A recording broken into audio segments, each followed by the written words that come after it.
headliner tonight is Fred Bergeron. And since joining, whoops, getting a little echo right here. Is everybody getting an echo? Since joining Find Your Funny in the fall of 2021, Fred has become a wittier and wiser to learning about how using humor can liven things up, not just in speeches, but in everyday life as well. He remembers competing in his first and only humorous speech contest less than a month after joining Toastmasters. Before doing his icebreaker, and although he did not place, he did have the audience laughing, making him wonder if he has what it takes to make people laugh. You've enjoyed his self-depreciating speeches on his name and initials. Now you get to enjoy his witty workshop on being punny. Fred highly encourages audience participation and would love for you to be part of his workshop. Please welcome to the virtual lectern, distinguished Toastmaster, Fred Bergeron.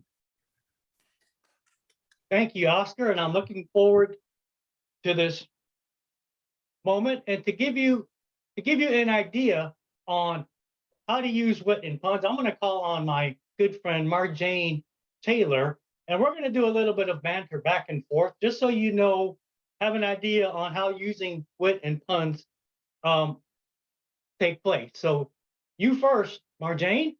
Fred, I'm hungry. Well, maybe you should check the fridge. I'm rushing to the kitchen. Is there any turkey?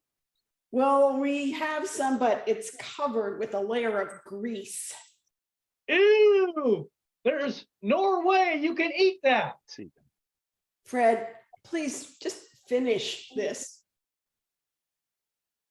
Well, before we move on to the more funny business, let me read you a disclaimer.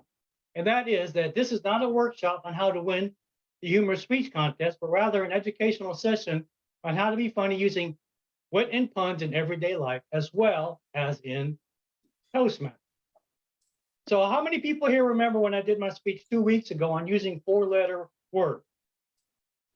So my question to everybody is, what is a four-letter word that perfectly describes being witty, clever, or sarcastic? Who wants to take a stab at that? Tom? Fred. No, not quite. It is quip, which means a witty remark. Now, how many people here have sat in on any of Mark Guy's improv sessions that he used to hold on Wednesday nights? Well, Mark used to tell me when I used to sit in on his sessions, if I saw an opportunity, I take it, I put it in chat. He used to call me the king of chat or the king of puns when I sat in his sessions, because he felt that I was equipped and very spontaneous for his improv session. See what I did there? So what is witty? Witty is when you're showing or characterized by quick and inventive verbal humor, such as this part with Frosty picking his nose. Takes it to a whole different level when you hear someone say that they're picking their nose. Here are some examples of quips, and I'm going to call on people as they come up if you want to read them. So, Francine, would you like to read this one? You're muted. I guess that would help. Do you see that? No. I see your face. You don't see anything on the screen? No. Does anybody see anything on the screen? Oh, yeah. I see it. I see it. I think Francine's see it. horsing around. No, Okay. really, I can't. Okay, then, Siri, I want you to read it then, please. Do you think Now I horses do. would say, stop peopling around? Cute. Okay, next one I'm going to call on Stephanie Bonnie Byrne, if you want to read this one. If you want to be a ghost for Halloween, you better get your sheet together. And everybody knows that I love to dance. So when I die and the autopsy report comes out, this is what it's going to read. And I'd like Eve to read this one. Cause of death. Patient laid down the boogie and played the funky music till he died. Thank you. So now you might be asking, what are puns? Puns is a joke exploiting different possible meanings of a word or fact that there are words which sound alike but have different meanings. As you see in the picture here, with the deer getting ready to fight the bear, and as you also heard the banter between Marjane and I. Now here's some words of wittiness on what you can do to practice being witty and being punny. One of those is to watch punny TV shows. Who wants to give me an example of a particular punny TV show? Melanie?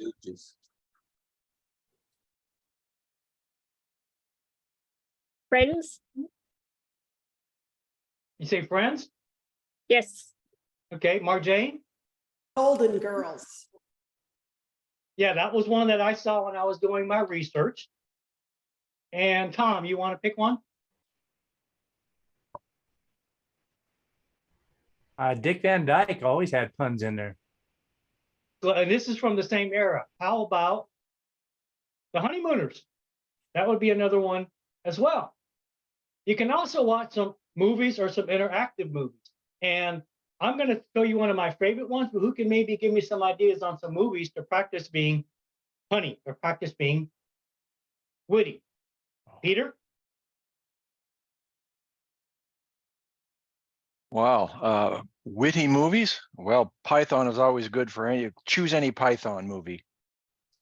Correct. Yeah, there's the Flying Circus. And then that was a TV show. And then the Holy Grail was probably my favorite. However, a very interactive movie where you can watch over and over, practice your puns, practice your wittiness, because there's plenty of opportunity, is the Rocky Horror Picture Show. If you've ever watched that movie, there's always parts in there for people trying to be witty and be funny. And finally, how about some punny music? Anybody have any idea on some punny music they can listen to or punny musicians? Al Yankovic. Ding, ding, ding, ding. You pass go. You collect $200, my Jane. Yes, because he has all those punny parodies when he sings those songs. Now, what you're going to do is you're going to take those lips from the Rocky Horror Show and you're going to apply them to these steps that I'm going to tell you to help you become witty and punny. Starting with to listen and look for opportunities. So if you're watching a movie, say a Monty Python movie or Rocky Horror, any other movies, listen and look for opportunities to jump in there and try to be witty. Then there's irony, which is the expression of one's meaning by using language that normally signifies the opposite. So try to think of ways to use irony in there. And then we talked about puns earlier. Nothing speaks volume like puns to try to be punny.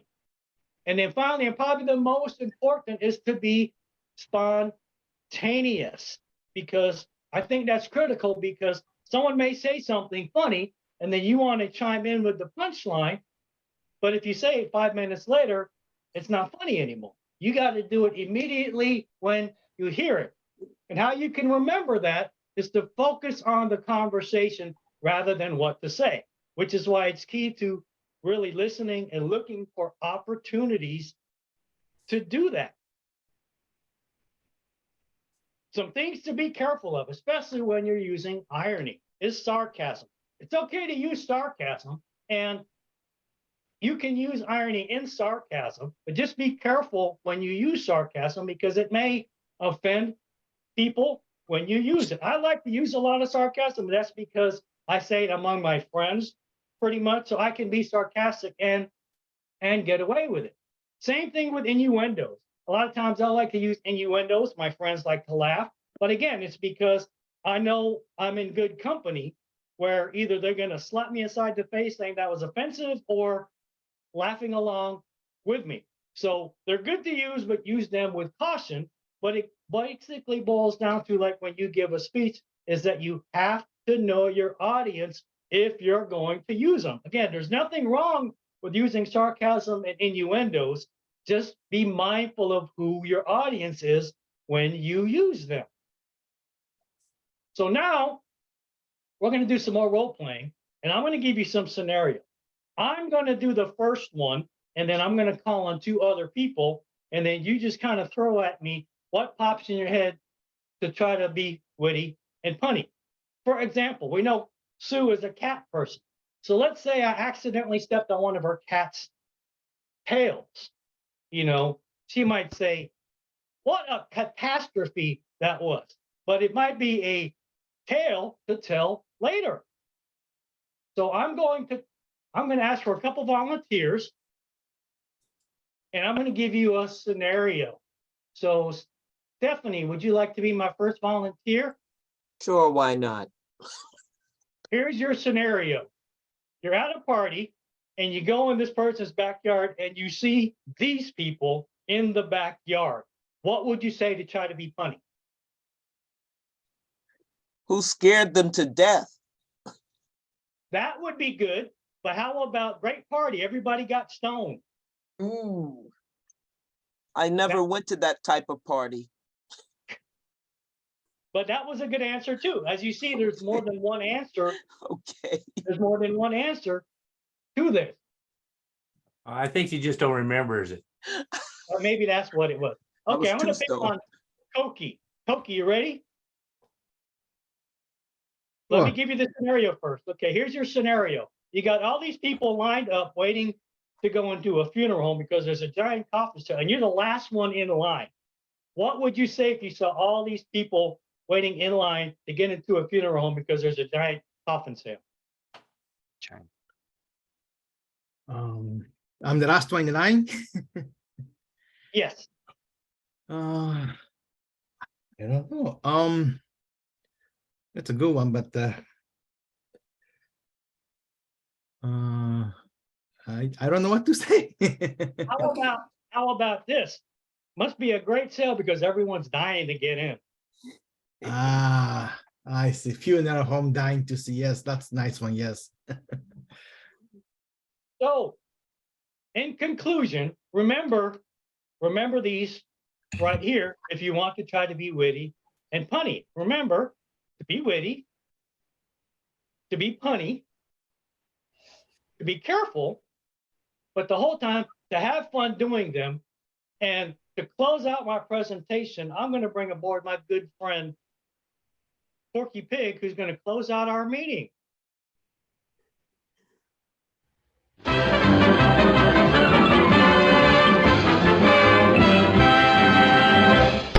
That's all, folks. Okay. And that concludes my educational headliner. So I will now leave it open for Q&A.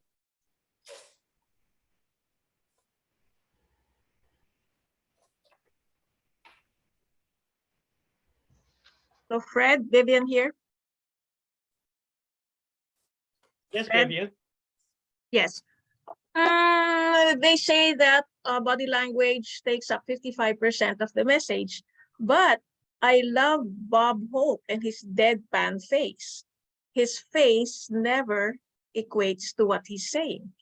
And that's what I like about him. You gotta be sharp, you gotta be quick. What's your take on that? Because I believe as an event host, one should never laugh at his own jokes, right? So what do you think? No, I agree. Bob Hope is another. There's so many out there. Bob Hope is a good example of that. I mean, that's before maybe some people's era, but you can still pull up some Bob Hope videos, I'm sure. And, you know, he did a lot of the facial expressions. And there was another comedian too that wore hats like Tom's. I don't remember. He did a lot of facial expressions too.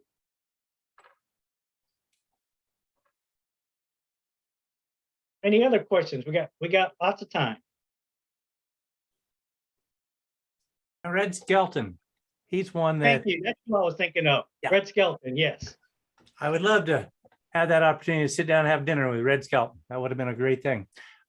He was one, though, that because he was so a master at it, he could laugh at his own jokes and people would be laughing with him before he told his joke. But he's one of the few, I agree. And he had puns that he could use, amazing stuff. What other things that you might see, Fred, from your point of view, how Red Skelton operated? Well, just kind of going back to what Vivian said, just he did a lot of the facial expressions with his hats or anything he wore. So that was kind of his comedic, what I like to call shtick when he did that. And, you know, he really didn't even have to say much. He just got his point across by just with all his facial expressions and basically his body language.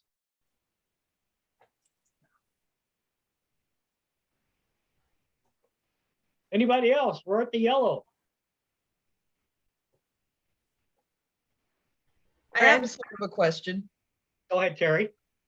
Growing up, did you ever participate in pun battles? Because I'm wondering if I'm the only one who experienced that. That doesn't seem to be as common as I thought it might be. I don't even think I knew what a pun was until my adult years, Terry. So, and I definitely didn't. I mean, the only things really I participated in the school were the school dance and school field trip. That was it. And it looks like I am at the red light. So I'm going to turn this back over to our Toastmaster, Oscar. Well, thank you so much, Fred. That was wonderful.